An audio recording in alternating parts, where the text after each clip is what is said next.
Seattle is expected to grow significantly over the next 20 years and beyond. Growth represents both an opportunity and a challenge. Welcoming new people and jobs can add vibrancy to our city and address climate change by allowing more people to live near jobs, services, and transit. However, if we don't plan for and accommodate a growing population, housing costs will continue to rise, pushing many people out of Seattle, worsening our homelessness crisis, and making many neighborhoods accessible only to high-income households. In order to meet this challenge, the City of Seattle is currently in the process of updating our comprehensive plan, which we are calling the One Seattle Plan. The plan is a roadmap for where and how Seattle will grow and invest in communities over the next 20 years toward becoming a more equitable, livable, sustainable, and resilient city. A major component of the comprehensive plan is the growth strategy, which guides the location and types of development that will occur as our city grows. In March of 2024, the city released a draft comprehensive plan, which included a draft growth strategy and conducted significant public engagement on the draft plan. Based on the feedback we received, the growth strategy has been updated. Mayor Harrell has now released his recommended growth strategy, which will be included in the mayor's recommended plan, which is planned to be transmitted to council in late 2024.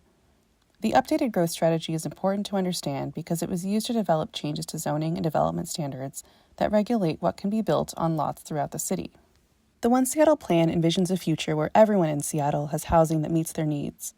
Achieving this vision will require us to address the root causes of Seattle's long-standing housing crisis. Despite substantial construction in recent years, housing supply has not kept up with population and employment growth, causing an overall shortage of homes that drives up rents and sales prices.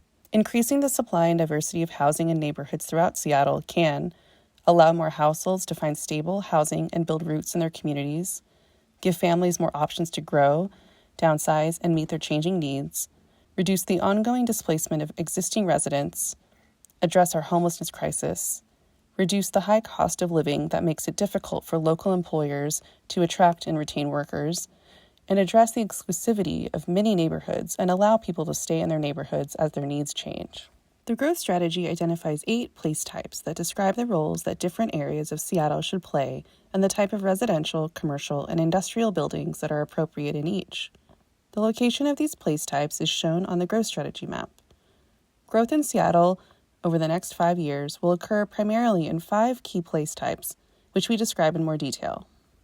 Regional centers are areas of regional importance with the densest mix of housing, office, retail, entertainment, and access to regional transit. These include areas like downtown and the University District.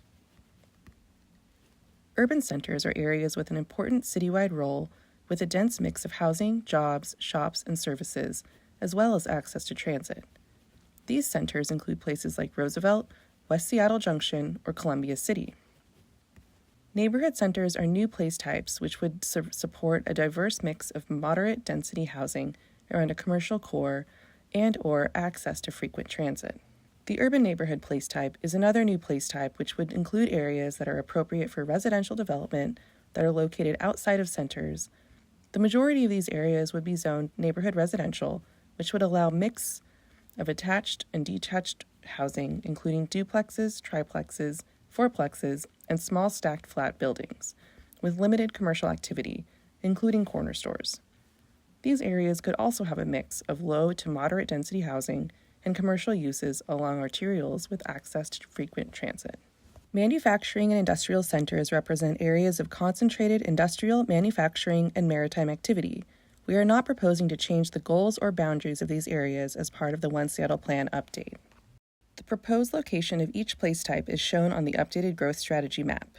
A detailed version of the growth strategy map is available on our website, seattle.gov/OPCD/1-Seattle-plan.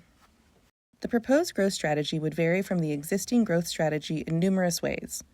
We are proposing to change Ballard from an urban center to a regional center, consistent with the growth that has already been happening in that area. A new urban center would be designated around the Northeast 130th Street Light Rail Station. Multiple existing regional and urban centers would be expanded around light rail stations in Squire Park and in centers that are currently very small. We are also proposing to create 29 new neighborhood centers throughout Seattle. South Park would be changed from an urban center to a neighborhood center to better match the vision of the neighborhood identified in recent planning, and the constraints imposed by adjacent industrial uses, limited transit availability, flooding, and sea level rise. Within the urban neighborhood place type, we are proposing to update neighborhood residential zoning to allow a greater range of housing types. We are also proposing rezones to allow apartments and mixed-use development along frequent transit routes. This growth strategy will be implemented through changes to the zoning and development standards that regulate what can be built on lots throughout the city. The city is proposing to implement these changes in 3 phases. The first phase includes updating neighborhood residential zoning and complying with various new state laws with 2025 deadlines. The second phase includes changing zoning in new centers, expanded centers without light rail or bus rapid transit, and along frequent transit. The third phase includes changing zoning in existing regional and urban centers with light rail or bus rapid transit stations. This phase won't begin until 2026. Phase 1 started in March of 2024 when the city released a draft proposal for updating neighborhood residential zones. The city has recently released a more detailed proposal for implementing the growth strategy, including maps that show proposed changes to zoning and an updated proposal for changes to neighborhood residential zoning with draft legislation. We are looking for feedback on zoning maps and updated neighborhood residential proposal until December 20th, 2024. Additional information on the mayor's recommended growth strategy is contained in the summary document available on the One Seattle Plan website. More information on our draft approach to zoning implementation and the public engagement process is available now.